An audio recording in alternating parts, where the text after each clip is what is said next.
Nihan students, welcome to the Principles of Nutrition. I am Dr. Roman Pawlak, and I am your instructor in this course. I have a doctorate degree in nutrition. I also have a master's degree in nutrition, and I am a registered dietitian nutritionist. I have been teaching university nutrition classes for about 20 years. I've been teaching the principles of nutrition for about 3 years. In this presentation, I would like to go over the course syllabus, but before I do that, I would like to designate a minute or so just to show you how important nutrition is in our lives. In this slide, I included data regarding leading causes of mortality in the United States. And notice that those underlined are nutrition/diet related. I don't mean to say that these causes of death are only related by what we eat, but diet is one of the main factors in prevention and development of these diseases. When we look at the causes of mortality, this word mortality means death, in China, again, I underline those that are diet related. And so as it is in the United States, many, in fact, most of the most frequent causes of death in China are related to how and what we eat. The same is the case for Taiwan.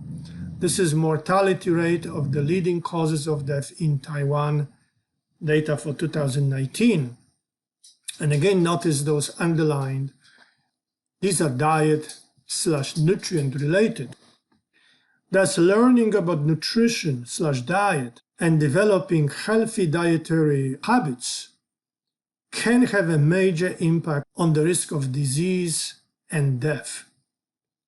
With that introduction, let's go over specific information regarding this specific course. First, let me state that the information I'm going to share with you is based on the syllabus, and you have the syllabus available on iLearn.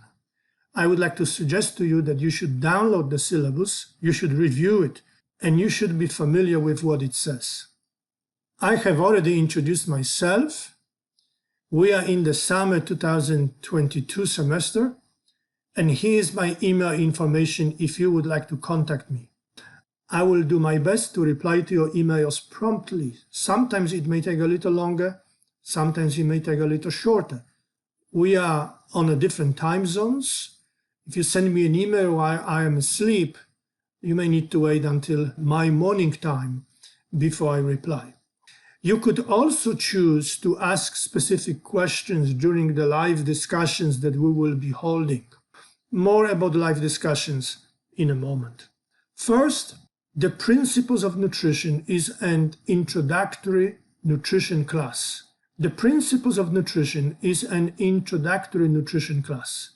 And so we will be learning basic information regarding nutrition, nutrients, diet, how we obtain the nutrients, how the food is digested, and how the nutrients are metabolized.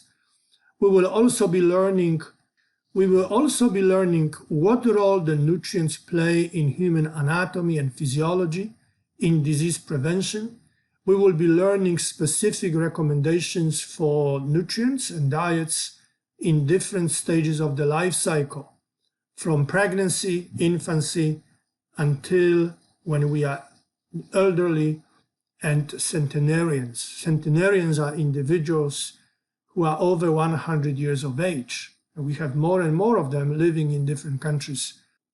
Part of the course will include watching my lectures that I recorded for you that are available on iLearn. In addition to the lectures, you will have the opportunity to read different chapters from the textbook which I prepared for you. One more time, let me state, you do not need to purchase a textbook. I have prepared a textbook for you, and that textbook is available to you free of charge on iLearn. Sometimes in my writing and or when I speak, I refer to this textbook as a course pack. A course pack textbook is the same thing, two different terms for the same thing, okay? Based on the reading assignments or based on the different chapters of the textbook, you will have quizzes which you will have the opportunity to take and submit for grade. You will also have one assignment, and I will speak of these in more details in a moment. When it comes to grading, the university has specific policy regarding what constitutes A, B, C, D, and F. All the grades that you will be receiving, whether from exams or quizzes or assignments, will be given in percentages. You may get 100, 90, 80, whatever percent for a given exam, quiz, and assignment. At the end of the semester, the cumulative percentage will be translated into a letter grade. I will let you read what is the description or definition of an A, B, C, and so on. What specific topics will you be learning in the course? The syllabus contains a comprehensive list of the topics. These are just selected topics just to give you an idea. For example, you will be learning the different classifications of nutrients. First, we'll begin actually with identifying nutrients, and then you will be learning about carbohydrates, protein, fats, vitamins, minerals, water-soluble vitamins, trace minerals. You will be learning about dietary guidelines. Here you have selected outline of topics that you will be learning in week 2, here week 3, week 4, and eventually the final week. I will go back for a moment. Notice that in the end of each week, week 1, week 2, week 3,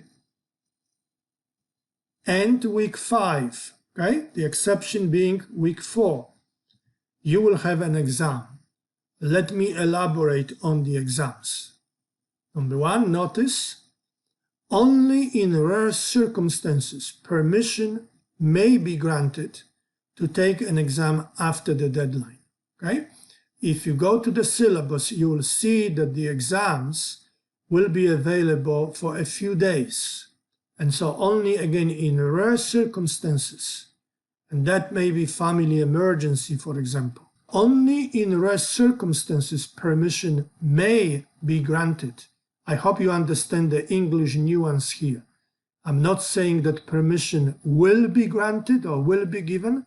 Permission may or might be granted. Secondly, students who have a valid reason to request taking an exam after the deadline, as far as possible, should send a request to do so before the deadline. For sure, I don't want to receive any emails 2 weeks later. I missed the first exam or something toward the end of the semester. Continuing with the exams, I would like to stress that each exam in my classes is comprehensive. That means on exam 1, you will be learning everything from my lectures and from the course pack or textbook reading from chapter 1 through 4. Exam 2 will be based on all the information you have learned from the beginning of the semester. The same goes for exam 3 and the final exam. Also noticed, I go back for a moment, that the value of each exam in terms of percentage of final grade will be increasing.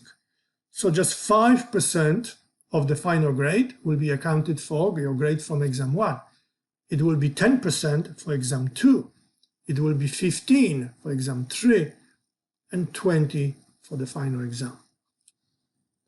Another important information, please always use the print screen on your keyboard and save that to have a documentation that you have submitted an exam, okay? The same goes if you have a problem.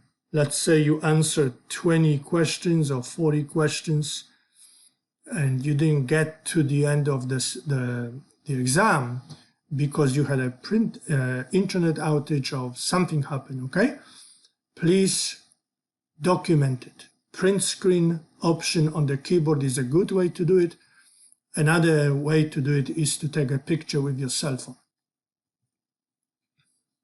I have already mentioned that you will be reading the textbook / course pack, and the textbook has 18 chapters. You will have a quiz based on each of these chapters, and you will have a time period during which you will have to be taking each of the quizzes and submitting it for grade. Okay, you can see here again in the syllabus, you have the dates for when given quiz is available and when is the deadline to take it.